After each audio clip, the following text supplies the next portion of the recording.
Recently, the Punch newspaper reported a case of sex scandal at the Federal Government College, Ijaniki, in Lagos State. Some female and male students had to scale the fence and go get a hotel accommodation, and they lodged there for days having sex with one another. But since that incident has happened, there have been a lot of mixed reactions among the both the parents and the school itself, and there have been a lot of here and there for the school. The school said the children are already broken from home. Some of them were not had to be because they don't have the opportunity to do what they were doing at home. That's why they saw the school as leverage. While some, their parents are actually say accusing the school that the school is not manning them enough. They are not treating them enough in terms of morals and character, and that's why some of their children are being affected with what or they are found guilty with what actually happened. Now, this now brings to the fore the question on who is to be blamed or who is to be held responsible in terms of child upbringing and instilling morality on children, especially teenagers between the ages of 13 to 19 years. We're going to be looking at the modern ways of parenting teenagers. Welcome to the first episode of the iMedia podcast, reaching you from the iMedia studios here in Abuja. My name is Shamsuddin Abdurrazak, and today I am with my co-anchor. Assalamu alaikum. My name is Sharifa Yahya. You're welcome to the program. So we're going to be looking at the modern way of parenting teenagers. Now, let's look at the issue. You know, there were issues of scandal, intimacy, where children of university of secondary school age had to go out to go and have maybe an affair with each other. And the school didn't actually take notice until for like a week that thing happened. They had to scale the fence and they went to go and lodge in a hotel and every other thing that happens in there. So now it now brings the question of parenting. Who is to be held responsible for the issue of parenting a child? No, they were at the points when the issue happened, the secondary school principal had to inform the parents. When the parents came, they were accusing the school that we left our children in your care. Why didn't you know how they left the school? And the principal on the other part is actually saying, okay, look, some of these things are not our fault. Some of these children are already broken from homes. So we're also trying to fix them here in the school, but we tried our best. So now it now brings to the question, who is to be held responsible in terms of parenting a child? Is it a home or the school? Well, to me, actually, I think like this normal saying, the popular saying goes that charity begins at home. So I think that depends on how the parents, how the kids were being brought up from their home, because of course their parents are their first point of contact when it comes to the world.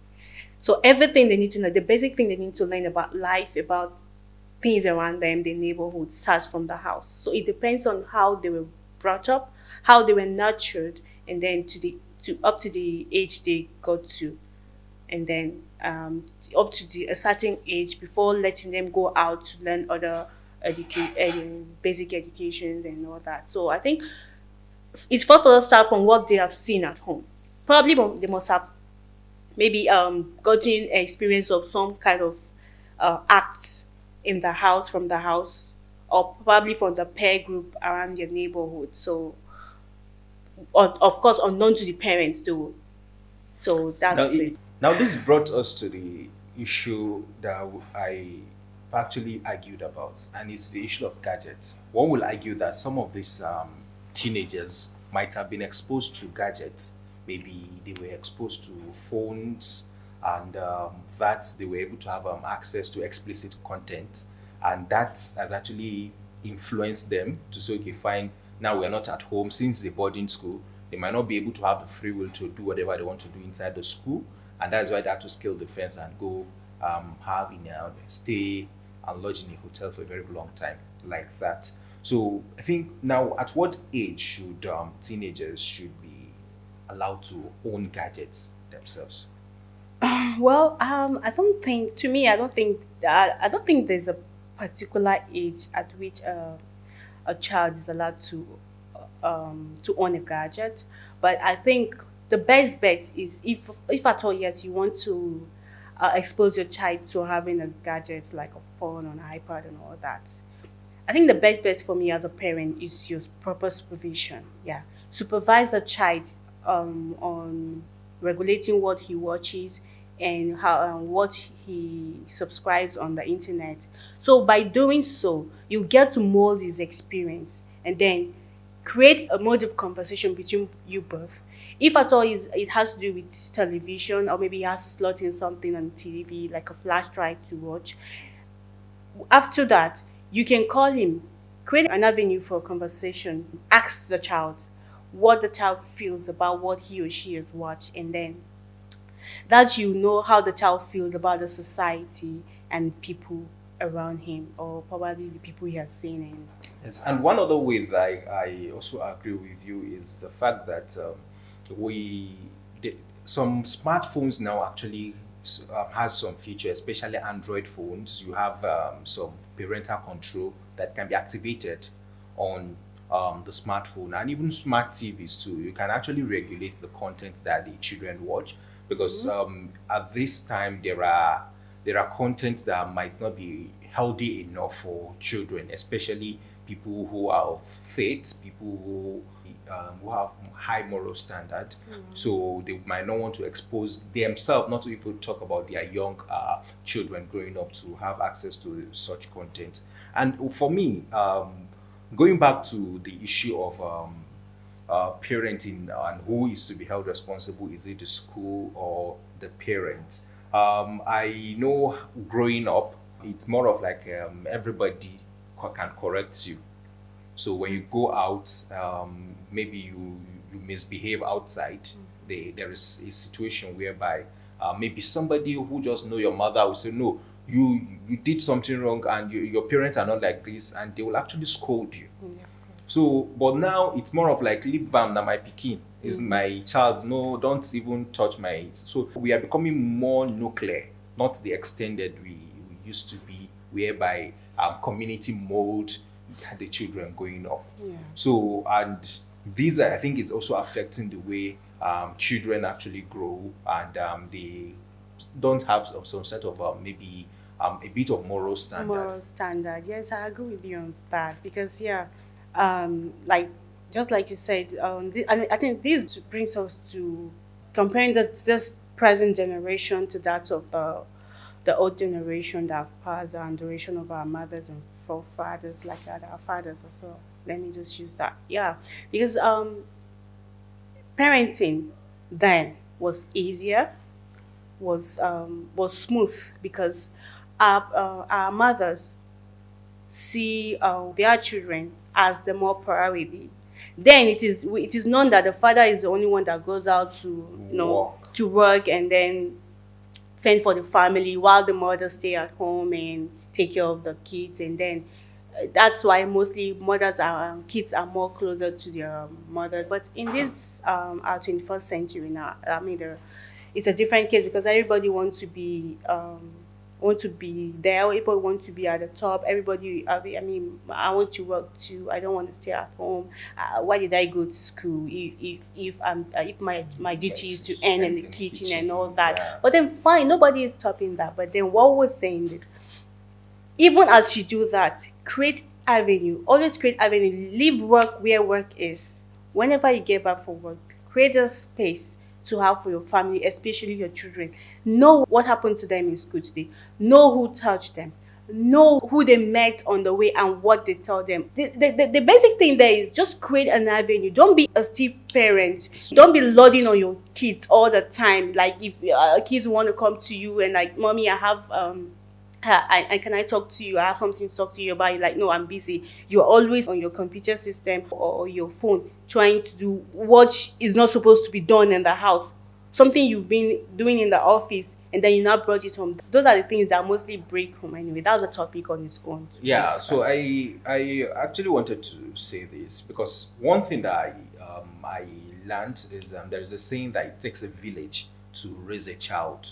So you don't just assume that it is my child alone and I'm the also responsible person to actually raise that child. Because even if you said you are conscious and you are raising your child in a very good way, you think of the next door neighbor. Is the next door neighbor raising his child in a very good way?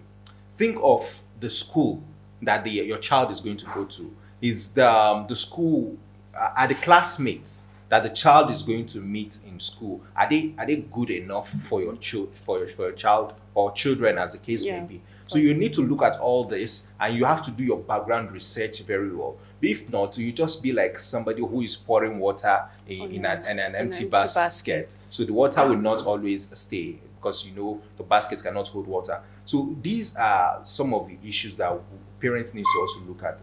And one more thing that is very vital for parents, especially this age, even for the mothers, the idea of that, okay, I'm educated, I want to work, it has no basis anymore because we have opportunities of remote working now, whereby you can be in your home and you still be a working class mother. You can set up a workspace within your home. If you're a tech person, you have a workspace, be it for jobs abroad or even within the shores of this country. And you work, you deliver your job, and you're not leaving your home. And at the same time, you still have time for your children. What it takes is for you to have a good time management skills, and you're good to go. Yeah, given that we are in the age of technology now, tech has made it easier for us to do anything we want to do. Fine. As much as tech could be technology, let me use the word, it has its own disadvantage. When it's been overused, let me use the word, yeah. When it's been overused, it has its own disadvantage. It also has a greater advantage which can help us in the society, can help a family if, of course, we use it wisely, I think. And of course, this particular podcast is coming to you courtesy of iMedia Digital Hub. It's a place where we produce content that helps you build your productivity. And we have different content from business, technology, family, and productivity that you can actually consume. And it's family content. So you can actually go to our YouTube page to actually subscribe at iMedia Digital Hub.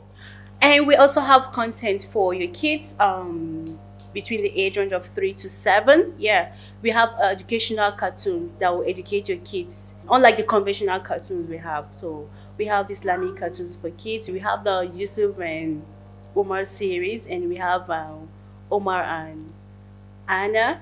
A whole lot of content that you can actually have for for the viewing pleasure of the family. Either way, you have for children, we have for teenagers, and also we have the El Togo series which is for Muslim families, where you can actually watch and learn more about what you need to know morally, and you become better of it. So more than ever, we've actually been having this conversation, and I once told somebody that, look, parents should do more, especially Muslim parents. You have a situation whereby children of 14, 13, they already memorized the Quran, but the signs of the Quran that you're supposed to see in their way of life, the way they do things, you're not seeing it in them. In a situation whereby they memorize the Quran, but then possibly they don't know the meaning of the Quran, or possibly even those that knew the meaning, they are not applying those lessons in their day-to-day activities. And with this, you have a situation whereby the children now become so, maybe they behave wayward in the society, and you now come to wonder, okay, yes, you've actually invested the time and resources in making them that, okay, fine, that you want them to lead a very good life, but then you've not been able to monitor how they live such that life. So when it comes to morality, I think the first point of call should be the parent. You are the one that the children are going to learn things from, and there are some things that are quite hereditary. There are some, when a child is growing up, the brain is empty, and at that time, the child starts learning these kind of attributes from their parents. So, talking about morality, I think for me, it's the parents are the one that are to instill morality on the children. Of course, no parent should expect that a teacher who has just few hours with them out of 24 hours a day to instill morality in your kids. Even though, of course, a part of morality should be part of their job description, but basically it's the education, Western education, maybe Islamic education, but morally, like moral upbringing that will reflect in the child's attitude wherever he goes, they'll know that yes, this is the daughter of so person, this is daughter of so. But they will not say this is the student of Mrs. Yes, Habiba, or this is yes, student of yes. Malam Mohammed. So morality starts from the home. Instill that in your kids.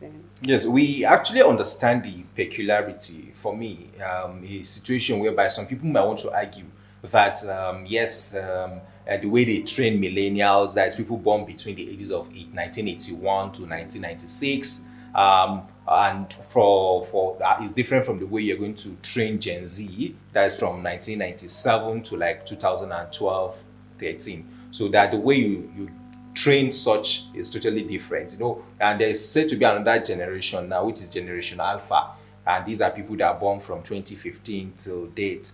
So they are the way they become sophisticated, especially Gen Z. In Gen Z now, there are different kind of character that comes with Gen Z, like especially those are of secondary school age. They always feel that okay, our parents are tying us. They always need that freedom. Okay, Yes. and there was some of them will tell you that mommy, that was during your own During time. your own That time, yes, this is our mommy, the world time, this has is the changed. 21st Mommy, we are into century, 20th century baby and 21st century babies and things like that. So irrespective of what happens, or irrespective of the time, Yeah. how the time is changing, irrespective of all the time, the sense of morality still remains the same. The what is right is right, and what is wrong What is wrong with is wrong. So irrespective of whether the time has changed, and for the time that the sun sets is has not changed over time. So the way the night alternates between the way the day alternate between the night and the day, it has not changed. Yes. So we still have those things that okay, fine. The way people still do day-to-day activities has changed. There might be advancement in technology, the way we do things, but the main core essence of life has not really changed. The way people interact has been influenced by technology, no doubt. Yes. But that shouldn't take the way people behave with one another, the way people see life. It shouldn't, for me, I think it shouldn't change the way we do things. Yes. Irrespective of that is in our moral standard. Now, what technology was supposed to do, it was to help us amplify that. Yes. For example, like I give you an example, during the lifetime of the prophet, they used the Salah. voice to call to Salah. But now you have microphones, Yeah, we have and the you sound. even have gadgets that can help you to call to Salah, to remind you that okay, there's at this point in time it's time for Salah, and you can go. Now during the time of the prophet, there were times whereby you have to use the what's it called? You have to use the sun to actually depict, so you use people's shadow to depict when to pray.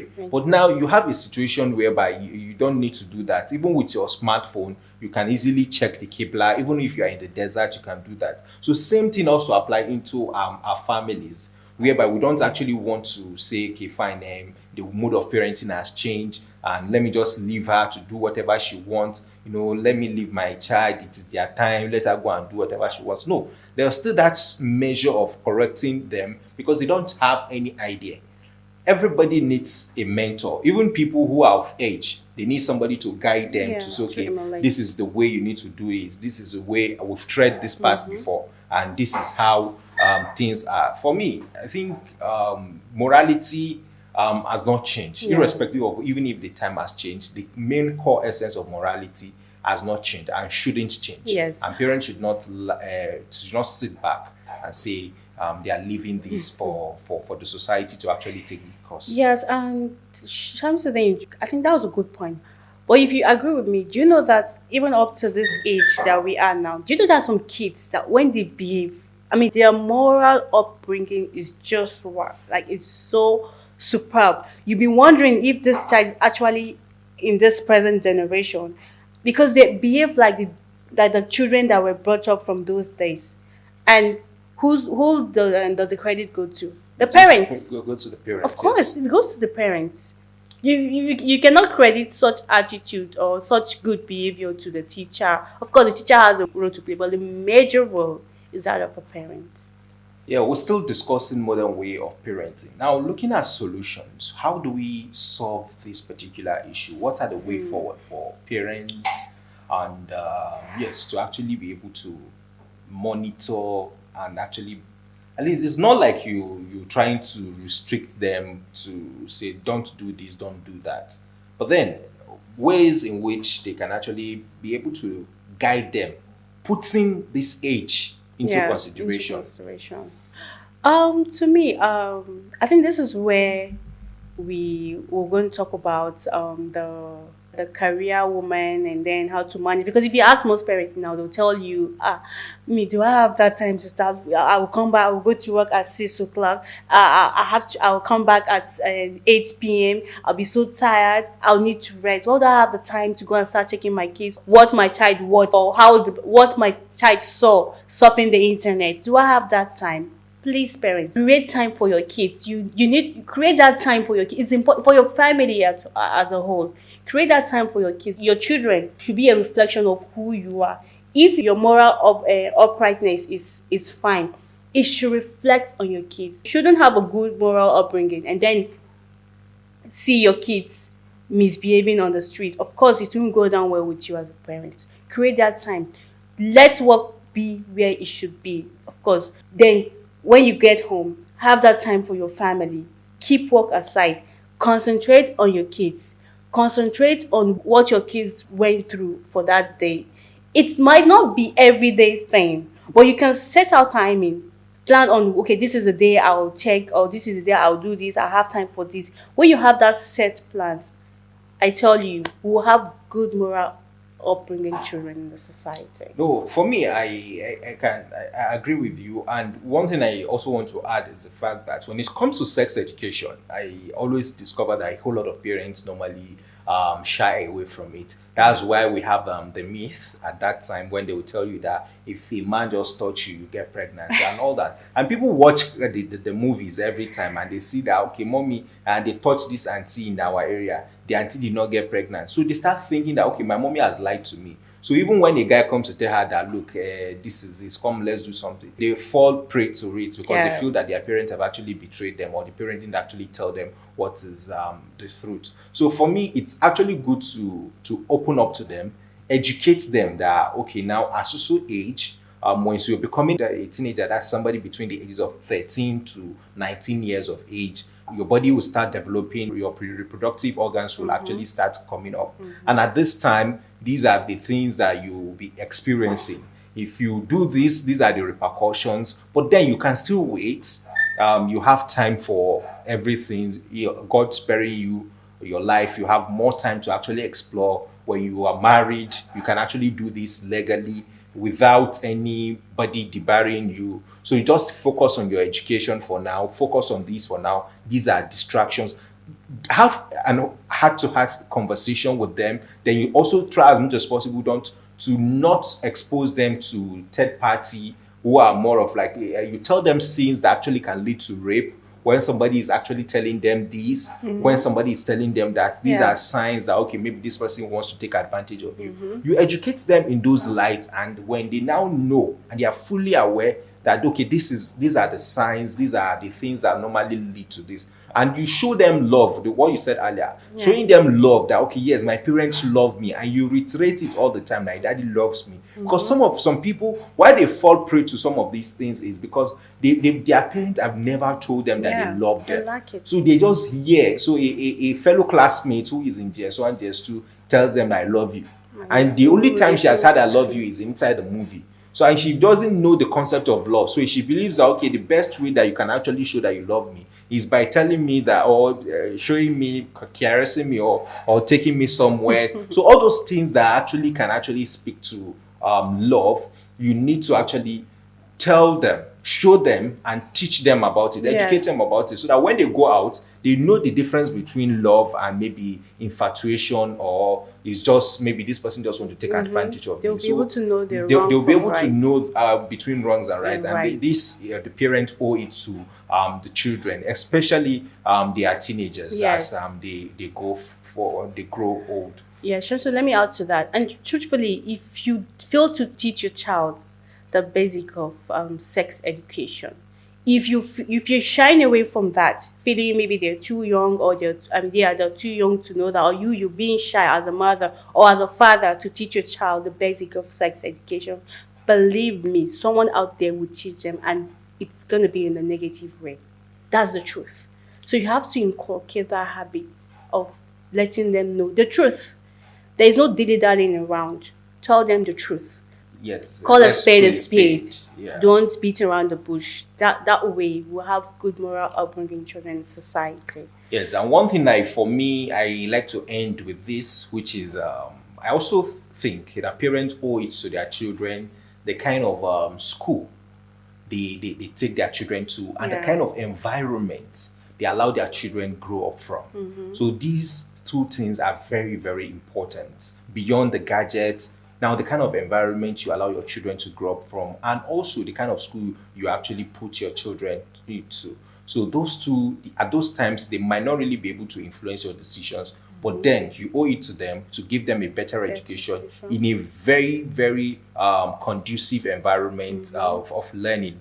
So when we mean conducive, it's not all about maybe the ambience of the school. How friendly are their classmates? Some students are being bullied in school.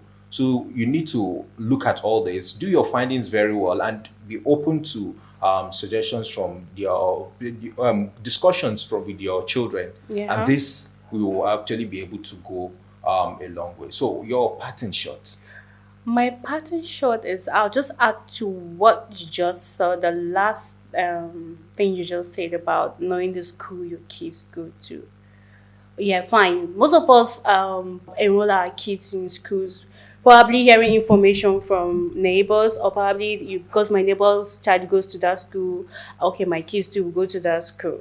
Fine, it's not a bad idea, but I think we should go an extra mile to make a thorough research about that school that our kids go to. Yes, before you enroll your child in that school, make a thorough research. Know the do's around, know the past records of that school. Because as for that school that actually had this scandal, I mean, security should be checked. Shamson, you agree with that, Yes, right? I agree with you. The security should be checked. Because I see no reason why there will be securities in schools. I mean, being a boarding school, it must be a very big school in that. You shouldn't mount one security at the gate. You know that even in schools, you and I know that. I mean, the teachers too know that. The school management know that they have the bad, just like they have the good students in school. Sure, they know that that's not even the first time that students are climbing the fence or flying fences to go do. So you are supposed to find a solution to that part of the problem of the school first. So these are Yeah. thoughts, and we would also like to hear from you in the comment section. Share your thought with us. These are issues. How best can parents, especially in this modern time, raise their teenagers to be morally upright, and this to benefit the society. So share your thought with us, and we'll be in the comment section to also react with this. Yes, of Many course. thanks for watching today's episode, which is our first episode of iMedia podcast. And we will also be having more episodes, and where we're going to be discussing business, family, society, and everything around technology. My name still remains Shamsuddin Ambrose Agirado. And I'm Sharif Fadiaga. Do have a wonderful day.